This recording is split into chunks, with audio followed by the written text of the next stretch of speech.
ये पूरी कहानी रात के 10:54 से 11:34 तक की कहानी है, जहां हमें दिखाया जाता है कि छोटे से टाउन में अलग अलग जगह अलग अलग घटनाएं होती है, जो सब एक से बढ़कर एक हादसों से जुड़ी हुई है।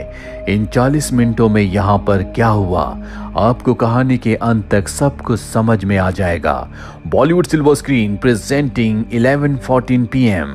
कहानी की शुरुआत में हमें सुनसान सड़क पर एक गाड़ी को दिखाया जाता है, जिसे जैक नाम का लड़का चला रहा है।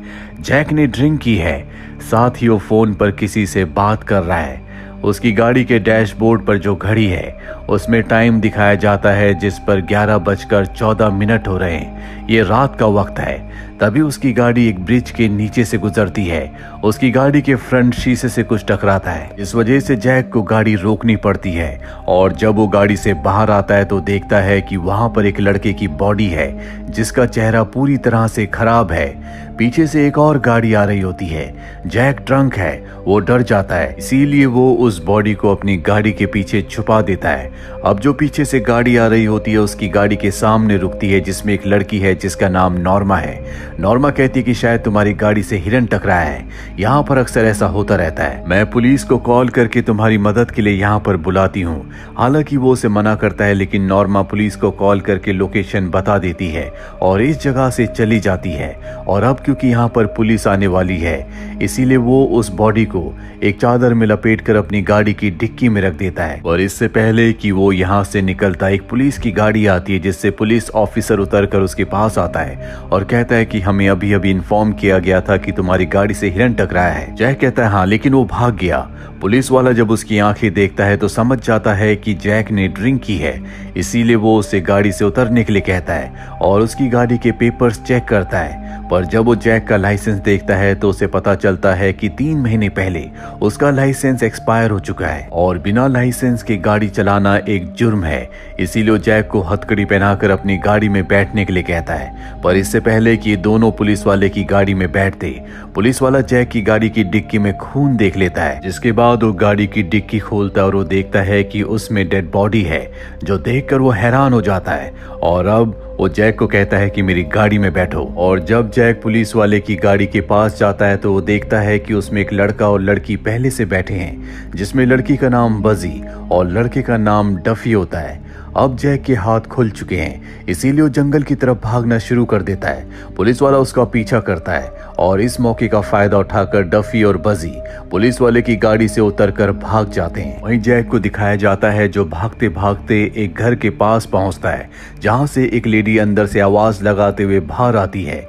दरअसल वो फ्रैंक को आवाज लगा रही है और अब वो जैक को देख लेती है। ये लेडी और कोई नहीं बल्कि नॉर्मा है, जिसने पुलिस वाले को इन्फॉर्म करके जैक की गाड़ी का पता बताया था। नॉर्मा कहती है कि मैं अपने हस्बैंड को ढूंढ रही हूँ, क्या तुम मेरी मदद करोगे?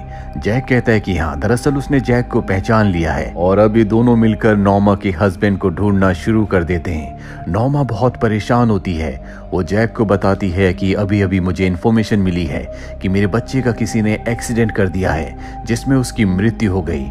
और जब जैक ये बात सुनता है तो उसके चेहरे के एक्सप्रेशंस पूरी तरह से बदल जाते हैं, जिन्हें नॉर्मा देख लेती है। और वो समझ जाती है कि जैक की गाड़ी से किसी हिरन का एक्सीडेंट नहीं हुआ था, बल्कि उसी के बच्चे का हुआ था। यहाँ पर पुलिस ऑफिसर भी पहुंच जाता है, जो उसे गन पॉइंट पर ले लेता है। नॉर्मा अपने हाथ में जो टॉर्च होती है उससे जैक के सर पर प्रहार करती है। जैक को एक बार फिर से भागने का मौका मिल जाता है और वो भागते हुए एक कब्रिस्तान में पहुंच जाता है, जहां पर वो एक बाउलिंग बॉल से टकराकर गिर जाता है।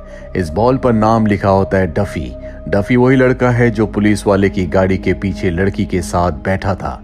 और पुलिस ऑफिसर भी यहाँ पर पहुंच जाता है, जो जैक को पकड़ लेता है। नॉर्मा भी यहाँ पर पहुंच जाती है और वो जैक से कहती है कि जिस तरह से तुमने मेरी बेटी को मारा, उस तरह से तुम्हारा भी अंत होगा। ये सुनकर जैक हैरान हो जाता है, क्योंकि उसकी गाड़ी से कोई लड़की नहीं बल्कि एक लड़का टकराया था। अब ये जितनी भी घटना हुई है, ये हुई है 11:14 से 11:34 तक। हमें दूसरे पार्ट में दिखाया जाता है, जहां पर 11:09 से 11:29 तक की घटनाएं हैं, जहां टिम, मार्क और एडी को दिखाया जाता है। मार्क ड्राइव कर रहा होता है, ये उसकी मॉम की गाड़ी है।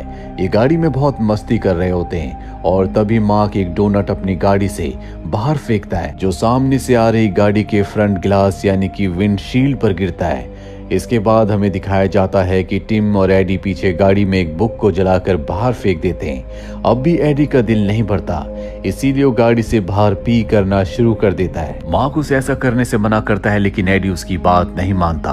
और ठीक उसी वक्त एक लड़की जिसका नाम चेरी होता है, वो फोन पर बात करते हुए सड़क क्रॉस कर रही थी। मार्क का माइंड डाइवर्ट हो जाता है, जिस वजह से वो चेरी को अपनी गाड़ी से उड़ा देता है। चेरी की मृत्यु हो जाती है। ये तीनों यहाँ से गाड़ी से भागना चाहते हैं, लेकिन तभी वहां पर डफी आ जाता है, जो देखता है कि चेरी की मृत्यु हो चुकी है। उसके पास गन होती है, वो अपनी गन से इन पर गोलियां चलाता है। डफी वही लड़का है जिसे हमने कहानी में 11:14 से 11:34 की कहानी में देखा था, जो पुलिस वाली की गाड़ी के पीछे बजी के साथ बैठा था। और जब जैक भागा था तो डफी और बजी भी गाड़ी से उतरकर भाग गए थे। यहाँ हमें गाड़ी में टिम, मार्क और एडी को दिखाया जाता है। ये देखते हैं कि एडी बुरी तरह से जख्मी है, लेकिन वो डफी की गोली की वजह से जख्मी नहीं हुआ होता, बल्कि जब वो चलती हुई गाड़ी से बाहर पी कर रहा था तो एक्सीडेंट की वजह से उसका प्राइवेट पार्ट कट गया। ये अपनी गाड़ी को रोकते हैं। एडी कहता है कि मुझे मेरा पार्ट चाहिए ताकि हॉस्पिटल जाकर मैं उसे जुड़वा सकूं।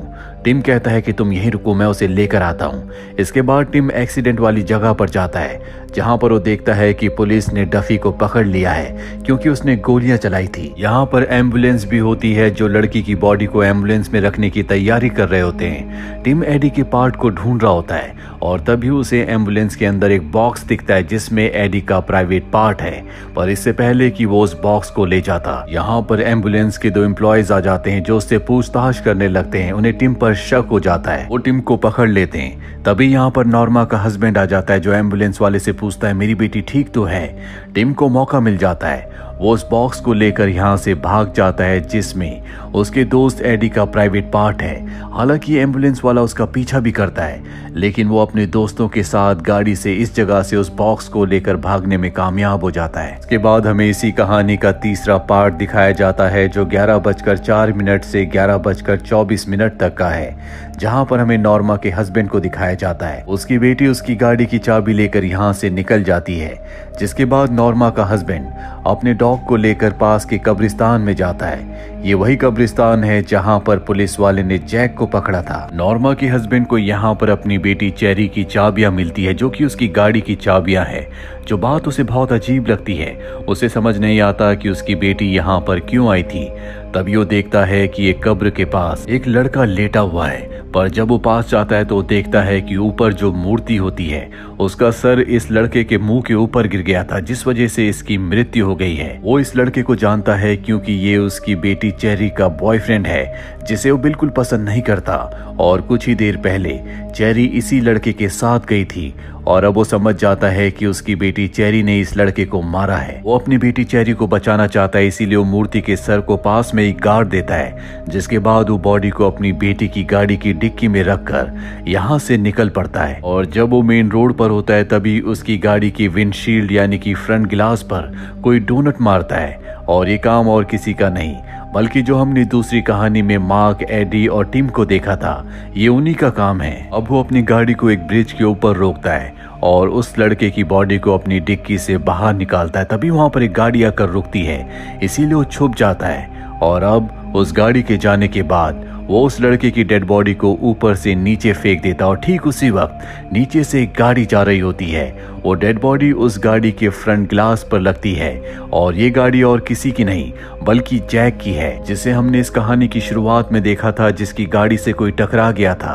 दरअसल उसकी गाड़ी से कोई टकराया नहीं था, बल्कि नॉर्मा के हस्बैंड ने इस लड़के की बॉडी को ऊपर से फेंका था। और इस वक्त हो रहा है 11:14। इसके बाद नॉर्मा का हस्बैंड यहाँ से निकल जाता है। रास्ते में वो देखता है कि एक जगह किताब जल रही है और ये किताब भी टिम और एडी ने ही फेंकी थी, जो अब भी जल रही होती है। उसके पास उसकी शर्ट होती है जिस पर खून के निशान होते हैं और इस किताब से वो अपनी शर्ट को जला देता है ताकि पुलिस को कोई सबूत ना मिल सके। अब यहाँ पर नॉर्मा भी आ जाती है, जो अपने हस्बैंड को गाड़ी में बैठने के लिए कहती है। ये दोनों के दोनों घर आ जाते हैं, जिसके बाद नॉर्मा अपनी गाड़ी को गैराज में पार्क करती है और जब नॉर्मा का हस्बैंड बाहर आता है तो वो देखता है कि सड़क पर एम्बुलेंस खड़ी है जहां पर उनकी बेटी की गाड़ी भी है, जो देखकर वो घबरा जाता है। वो नॉर्मा को कुछ नहीं बताता और एम्बुलेंस की तरफ जाता है। इसके बाद हमें इस कहानी का 4th पार्ट दिखाया जाता है जो 10:59 से 11:19 तक का है, जहां पर हमें बजी को दिखाया जाता है जो कि एक कन्वीनियंस स्टोर में काम करती है। भी वहां पर डफी आता है जो उसके साथ इसी स्टोर में काम करता है। बजी कहती है कि हमें अब स्टोर को क्लोज करना है। डफी बहुत ज्यादा परेशान होता है। वो कहता है तुम्हें शायद नहीं पता लेकिन चेरी प्रेग्नेंट है, मुझे उसका अबॉर्शन करवाना है जिसके लिए मुझे $500 की जरूरत है और अब वो $500 मैं यहाँ से लूट कर ले जाऊंगा। बजी कहती है कि तुम ऐसा नहीं कर सकते, अगर तुमने ऐसा किया तो मेरी जॉब चली जाएगी और मुझे जॉब की बहुत जरूरत है। डफी उसे समझाने की कोशिश कर रहा होता है लेकिन तभी डोर पर मार्क और एडी आ जाते हैं। हालांकि इन्होंने स्टोर बंद कर दिया है लेकिन उनके रिक्वेस्ट करने पर ये स्टोर खोल देते हैं, जिसके बाद ये यहाँ से एक डोनट और कुछ और चीजें लेकर निकल जाते हैं। ये वही डोनट होता है जो उन्होंने गाड़ी से फेंका था। इन दोनों के जाने के बाद यहाँ पर चेरी आती है जो डफी से बात करना शुरू कर देती है। डफी अपनी गन बजी को दे देता है जो उससे खेलना शुरू कर देती है और गलती से उससे गोली चल जाती है, जिसके बाद डफी उससे अपनी गन ले लेता है। अब चेरी भी जा रही होती है लेकिन जाने से पहले वो डफी से उसकी जैकेट मांगती है। डफी उसे अपनी जैकेट पहना देता और चेरी उसकी जैकेट पहनकर यहाँ से निकल जाती है। इसके बाद डफी एक बार फिर से अपनी दोस्त बजी से कहता है मुझे स्टोर लूटने दो। बजी कहती है ठीक है, तुम मुझे जख्मी करके स्टोर लूट कर ले जाओ ताकि मुझ पर कोई भी शक ना कर सके। डफी उसकी बात मान जाता है। वो अपनी गन से उसे जख्मी करता है, जिसके बाद वो पुलिस को कॉल करवाता है और अब डफी कैश लेकर यहाँ से बाहर निकलता है। तभी उसे याद आता है उसकी गाड़ी की चाबी उसी जैकेट में है जो उसने चेरी को दी थी, पर जब वो अपनी गाड़ी के पास आता है तो देखता है कि चाबी अंदर ही है। उसे समझ नहीं आता कि चाबी गाड़ी के अंदर कैसे आई।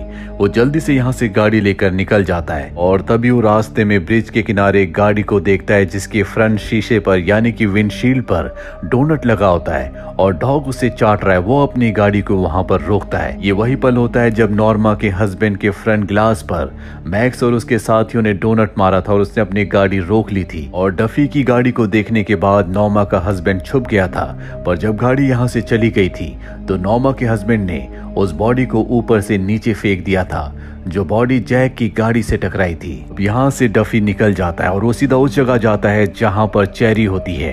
वो चेरी को पैसे दिखाता है और अब चेरी जब उसकी तरफ आ रही होती है तभी पीछे से एक गाड़ी आती है जो उसे उड़ा देती है।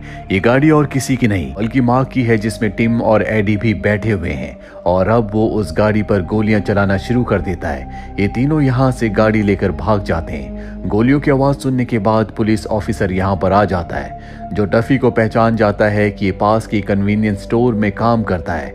गोलियां चलाने की वजह से उसे गिरफ्तार कर लिया जाता है। पुलिस ऑफिसर देखता है कि उसके पास कैश भी है। वो समझ जाता है कि कुछ न कुछ गड़बड़ है। डफी बताता है कि किस तरह से गाड़ी ने चेरी को उड़ा दिया। अभी यहाँ पर एम्बुलेंस आती है जिससे बजी उतरती है क्योंकि उसके हाथ पर गोली लगी थी। पुलिस वाला समझ जाता है कि ये दोनों एक साथ काम करते हैं और इन दोनों ने मिलकर चोरी की है।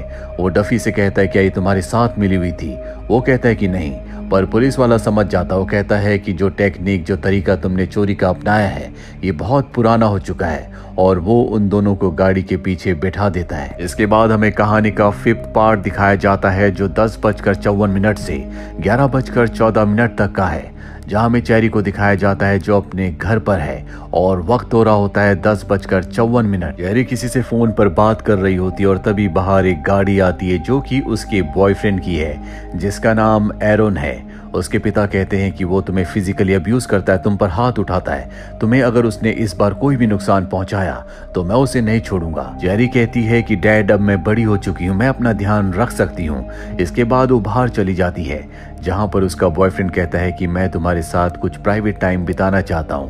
ये दोनों के दोनों पास के कब्रिस्तान में चले जाते हैं। ये वही कब्रिस्तान होता है जहां पर पुलिस ने जैक को पकड़ा था और जब वे इंटीमेट होने के लिए एक कब्र के पास लेटते हैं, ठीक उसी वक्त उस कब्र के ऊपर जो मूर्ति होती है उसका सर नीचे गिर जाता है जो उसके बॉयफ्रेंड के सर के ऊपर गिरता है जिससे उसकी मृत्यु हो जाती है। चेरी डर जाती है और तभी उसे आइडिया आता है क्यों ना वो इसका पूरा इल्ज़ाम डफी के ऊपर लगा दे। वो देखती है कि डफी की एक फोटो है जिसमें उसने बॉलिंग बॉल को पकड़ा है, जिस पर उसका नाम भी लिखा होता है डफी, पर वो बॉल डफी की गाड़ी में है। चेरी भागकर घर आती है। वो देखती है कि उसकी गाड़ी की चाबियां उसके पास नहीं है। दरअसल वो उसने कब्रिस्तान पर ही कहीं गिरा दी है, इसीलिए वो अपने डैड से उनकी गाड़ी की चाबियां मांगती है, जो उसके डैड उसे दे देते हैं और अपने डैड की गाड़ी लेकर वो उस कन्वीनियंस स्टोर के बाहर पहुंच जाती है जहां पर डफी और बजी काम करते हैं। यहाँ पर डफी की गाड़ी खड़ी होती है जो लॉक्ड है, इसीलिए वो कन्वीनियंस स्टोर के अंदर जाती है जहां पर वो डफी से मिलती है। उसे पता है कि गाड़ी की चाबियां उसकी जैकेट में है, जिन्हें वो निकालने की कोशिश करती है लेकिन निकाल नहीं पाती और तभी बजी से गलती से गोली चल जाती है। इसके बाद चेरी कहती है कि मुझे जाना होगा। जाने से पहले वो डफी से उसकी जैकेट मांगती है। डफी उसे जैकेट दे देता है। बाहर आने के बाद वो जैकेट से चाबियां निकालती है और उन चाबियों से वो डफी की गाड़ी को खोलकर बॉलिंग बॉल को निकालकर अपनी गाड़ी में रख लेती है और डफी की गाड़ी की चाबियां उसी की गाड़ी में रखकर वहां से निकल जाती है। जल्दी वो कब्रिस्तान पहुंच जाती है, जहां पर पहुंचने के बाद वो देखती है कि वहां उसके बॉयफ्रेंड की डेड बॉडी नहीं है, जो देखकर वो फ्रस्ट्रेट हो जाती है और अब वो अपने दूसरे बॉयफ्रेंड को कॉल करती है और ये बॉयफ्रेंड और कोई नहीं बल्कि जैक होता है, जिसे हमने कहानी की शुरुआत में ड्राइव करते हुए किसी से फोन पर बात करते हुए देखा था और वो किसी और से नहीं बल्कि चेरी से बात कर रहा था। दरअसल चेरी उससे बहुत प्यार करती है। डफी और उसका वो बॉयफ्रेंड जो मारा जा चुका है, वो उन दोनों को इस्तेमाल कर रही थी क्योंकि उसे पैसे चाहिए थे, इसीलिए वो दोनों को बेवकूफ बना रही थी। उसकी प्रेगनेंसी वाली बात भी झूठ थी। दरअसल उसने झूठ कहा था कि वो प्रेग्नेंट है और एबॉर्शन के लिए उसे $500 की जरूरत है। ये बात उसने उस लड़के से भी कही थी जिसकी मृत्यु हो चुकी है। वो इन पैसों को लेकर जैक के साथ, जिससे वो सच में प्यार करती है, यहाँ से भागना चाहती है और अब यहाँ पर डफी गाड़ी लेकर पहुंच जाता है। वो चेरी को आवाज लगाता है। इस वक्त डफी सड़क के दूसरी तरफ होता है। वो कहता है कि मेरे पास $500 है और अब चेरी फोन को कट कर देती है। जब वो सड़क क्रॉस कर रही होती है तभी उसका फोन दोबारा से रिंग होता है। वो फोन को रिसीव करने के लिए रुक जाती है और ठीक इसी वक्त एक गाड़ी उसे उड़ा देती है और ये गाड़ी और किसी की नहीं बल्कि मार्क, टिम और एडी की होती है। इसके बाद हमें चेरी का सेल फोन दिखाया जाता है जिस पर 11:14 हो रहे होते हैं और ये वही वक्त होता है जब उसके पिता ने ऊपर से उसके पहले बॉयफ्रेंड की, जिसकी मूर्ति के सर गिरने की वजह से मृत्यु हो गई थी, उसकी बॉडी को ऊपर से नीचे फेंका था और वो बॉडी जैक की कार से टकरा गई थी। तो ये थी पूरी कहानी इस फिल्म की। ये कहानी बहुत ही कंफ्यूजिंग थी, लेकिन जिस तरह से इस फिल्म को बनाया गया है ये अपने आप में एक मास्टरपीस है। आपकी इस बारे में क्या राय है? कमेंट बॉक्स में जरूर लिखें। उम्मीद करते हैं कि ये कहानी आपको पसंद आई होगी।